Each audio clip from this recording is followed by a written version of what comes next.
అందరికీ నమస్కారం అండి. శైలజ వినిపించే కథల ఛానల్కు స్వాగతం. ఈరోజు మనం వసుంధర గారు రచించిన ఉపకార బుద్ధి అనే కథను విందాం. ఈ కథ మే 2002 చందమామలో ప్రచురింపబడింది. సీతారామయ్య వైద్యుడు కాదు, కానీ తలనొప్పికి మాత్రం ఆయనకు చిట్కా వైద్యం తెలుసు. మామూలుగా దొరికే ఆకులను కోసి తెచ్చి సరైన పాళ్లలో తూకం వేసి కలిపి నూరితే వచ్చిన పలచని ముద్దను ఆయన నుదుటికి పట్టీగా వేస్తే కొద్ది క్షణాల్లోనే తలనొప్పి చేత్తో తీసేసినట్టు మాయమవుతుంది. రోజుకు ఒక్కరైనా చిట్కా వైద్యం కోసం సీతారామయ్య ఇంటికి రావడం జరుగుతూ ఉంటుంది. అలా వచ్చిన వాళ్లను తక్కెడ తెచ్చుకోమని చెప్పి ఆయన పెరట్లోకి వెళ్ళి మొక్కల ఆకులు కోసి తెస్తాడు. తన వైద్యానికి ఆయన ప్రతిఫలం అడగడు. కానీ వచ్చిన వాళ్ళు డబ్బు కాకపోయినా ఏదైనా వస్తువో ధాన్యమో ఫలమో ఆయనకు కానుకగా ఇచ్చి వెళుతూ ఉంటారు. సీతారామయ్య ఇంటికి ఎదురుగా ఊదలయ్య ఉంటున్నాడు. అతడు ఉపకార బుద్ధికి బాగా పేరు పడ్డాడు. ఎవరు సాయం అడిగినా తనకు ఉన్నంతలో లేదనకుండా ఇస్తాడు. ఊళ్ళో ఎవరింట వేడుక జరిగినా వెళ్ళి పని సాయం చేస్తాడు. ఊదలయ్యకు ఊరగాయల వ్యాపారం ఉన్నది. కాలానుగుణంగా అతడు తయారు చేసే రకరకాల పచ్చళ్లకు ఉన్న ఊళ్ళోనే కాక పట్నంలోనూ మంచి గిరాకీ ఉంది. తమ ఇళ్లల్లో ఎంత ప్రయత్నించినా ఊదలయ్య పచ్చళ్ల రుచి రాదని అంతా చెప్పుకుంటారు. తన పచ్చళ్ల పాళ్లను ఊదలయ్య వ్యాపార రహస్యంగా దాచాడు. పచ్చళ్లలో పాళ్లు సరిగ్గా పడాలని అతడు తక్కెడ వాడతాడు. అతడి ఇంట తక్కెడ ఉండడం వల్ల సీతారామయ్య ఇంటికొచ్చిన వారెవ్వరూ సొంత తక్కెడ తెచ్చుకోక ఊదలయ్యని అడిగి తీసుకుంటారు. ఇంతవరకు బాగానే ఉంది. కానీ వైద్యం చేసిన తనకంటే తక్కెడ ఇచ్చిన ఊదలయ్యనే అందరూ ఎక్కువగా మెచ్చుకోవడం సీతారామయ్య మనసుకు కష్టంగా తోచేది. అలాగని నోరు విడిచి తననే పొగడమని ఎవరినీ అడగలేడు కదా. అందువల్ల సీతారామయ్య మనసులో ఊదలయ్య పట్ల ద్వేషభావం పెరగసాగింది. ఈ ఊదలయ్యకు అంత పేరు ఎందుకు వస్తున్నదని సీతారామయ్య కొంతకాలం పాటు అతన్ని ఎంతో శ్రద్ధగా గమనించి కొన్ని విషయాలు తెలుసుకున్నాడు. ఊదలయ్య ఎప్పుడూ నవ్వుతూ ఉంటాడు. దేనికి చిరాకు పడడు. ఎదుటివారిని పల్లెత్తు మాట అనడు.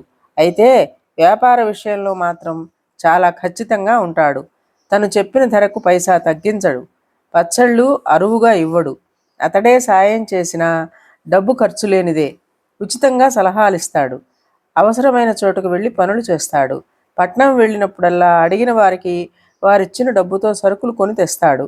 అతనేమో డబ్బు అడగకుండా వైద్యం చేస్తున్నా ఒక్కరూ తన ఉపకార బుద్ధి ప్రస్తావించడం లేదు. ఈ మధ్యనే కొత్తగా ఆ ఊరుకు రావడం వల్ల తనింకా ఊదలయ్య గురించి అన్ని విషయాలు తెలుసుకోలేకపోయానని సీతారామయ్య అనుకున్నాడు.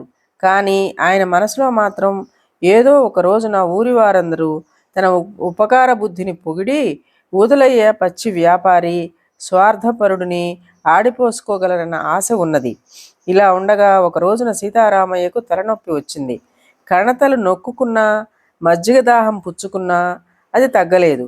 చివరికి ఆయన తన మందు తయారు చేసుకోక తప్పదని గ్రహించి ఆకులు కోయటానికి పెరట్లోకి వెళుతూ కూతుర్ని ఊదలయ్య ఇంటికి పంపాడు తక్కెడ కోసం. సీతారామయ్య ఆకులు కోయడం ఇంకా పూర్తి కాలేదు. ఈ లోపల కూతురు తిరిగి వచ్చి ఊదలయ్య తక్కెడ లేదన్నాడని ఆయనతో చెప్పింది. పోనీ ఎవరికైనా ఇచ్చాడేమో కనుక్కోలేకపోయావా అన్నాడు సీతారామయ్య. అడిగేదాన్ని నాన్న, కానీ లోపలి గదిలో ఆయన భార్య తక్కెడ వాడుతున్నట్టు నేను కనిపెట్టాను.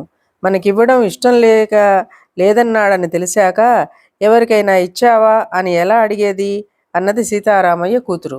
మామూలుగా అయితే కూతురు చెప్పిన దానికి ఏమనేవాడో కానీ ఇప్పుడు సీతారామయ్య తలకు తన మందు పొట్టి వేసుకోవాలని తహతహలాడిపోతున్నాడు. ఆ కారణంగా ఆయన వాళ్ళు బాగా అవసరంలో ఉన్నట్టున్నారు. ఒకసారి ఇస్తే మనం త్వరగా తిరిగి ఇచ్చేస్తామని చెప్పలేకపోయావా అన్నాడు. అనేదాన్నే, కాని వాళ్ళు తక్కెడ లేదన్నారే తప్ప ఆ సమయంలో దాన్ని వాడుతున్నామని అనలేదు కదా అన్నది సీతారామయ్య కూతురు. అప్పటికి సీతారామయ్యకు పరిస్థితి అర్థమైంది. ఊరికి ఉపకారిగా పేరుపడ్డ ఊదలయ్య అందరికీ తక్కెడ ఇచ్చినా తనకు మాత్రం ఇచ్చే ఉద్దేశంలో లేడంటే తన పట్ల కుళ్ళు బుద్ధి ఉందన్నమాట. అతని బుద్ధి ఎలాంటిదో బయట పెట్టాలని ఆయన అప్పటికప్పుడు ఊదలయ్య ఇంటికి వెళ్ళాడు. ఆ సమయంలో ఊదలయ్య తక్కెడతో ఏదో తూస్తూ, రండి సీతారామయ్య గారు, ఊరగాయల పని ఉన్నప్పుడు తక్కెడను మరే తూకానికి వాడం. అందుకే మీ అమ్మాయి వస్తే లేదని చెప్పాను. ఏమీ అనుకోవద్దు అన్నాడు చిన్నగా నవ్వుతూ. ఇందులో అనుకోవడానికేముంది, కానీ నువ్వు ఉపకార బుద్ధికి పేరు పడ్డవాడివి కదా. నా ఇంటికి నిత్యం రోగులు వస్తారని తెలిసిన వాడివి. ఇంకొక తక్కెడ కొని ఉంచాల్సింది. అప్పుడు నీ ఊరగాయల పని ఆగదు, నాకు సౌకర్యంగా ఉంటుంది అన్నాడు సీతారామయ్య వెటకారంగా. ఇందుకు ఊదలయ్య ఒక్క క్షణం ఆశ్చర్యపోయి, అయ్యో, మీరు చెప్పక మునిపే ఆ పని చేశాను. మీరు మా ఇంటి ఎదురు దిగినప్పటి నుంచి మా ఇంట్లో తక్కెడకు గిరాకీ పెరిగింది. మాకు తక్కెడ నిత్యావసరం. అలాగని మీకు కాదనలేను. అందుకని మరొక తక్కెడ కొని ఇంట్లోనే ఉంచాను. ఆ తక్కెడనే ఈరోజు వాళ్ళింట్లో ఏదో పచారీ సరుకులు తూచాలని భీమయ్య తీసుకువెళ్ళాడు అన్నాడు. ఇది విని సీతారామయ్యకు తల తిరిగింది. వైద్యం చేసేది తను వద్దన్నా అందుకు గాను తనకు ప్రతిఫలం ముట్టుతున్నది. అయితే తన వైద్యానికి ఒక తక్కెడ కూడా అవసరమని, అది తనే కొనాలని తనకు తోచలేదు. తన వైద్యం కోసం ఊదలయ్య తక్కెడ కొన్నాడు. ఆ తక్కెడ ఇచ్చినందుకు అతడికి ప్రతిఫలం ఏముంది? అందుకే ఊరి వాళ్ల పొగడ్తలు అతడికి దక్కాయి. ఊదలయ్య తన కూతురుతో తక్కెడ లేదన్నాడంటే అది నిజమే మరి. ఆ తక్కెడ ఇప్పుడు భీమయ్య ఇంట్లో ఉంది. సీతారామయ్య ఇలా ఆలోచించి ఊదలయ్యతో, ఊదలయ్య, ఉపకార బుద్ధి సహజంగా ఉండాలి, కానీ ఇది కావాలని తెచ్చుకుంటే వచ్చేది కాదు. నువ్వు నిజంగా చాలా గొప్ప ఉపకారివి అని మనస్ఫూర్తిగా ఆయనను పొగిడి తిరిగి ఇంటికి వెళ్ళాడు. ఇదండి కథ. ఈ కథ మీకు నచ్చినట్లయితే లైక్ చేయండి, షేర్ చేయండి, కామెంట్ చేయండి, సబ్స్క్రైబ్ చేసుకొని నన్ను ఎంకరేజ్ చేయండి. నమస్కారం అండి.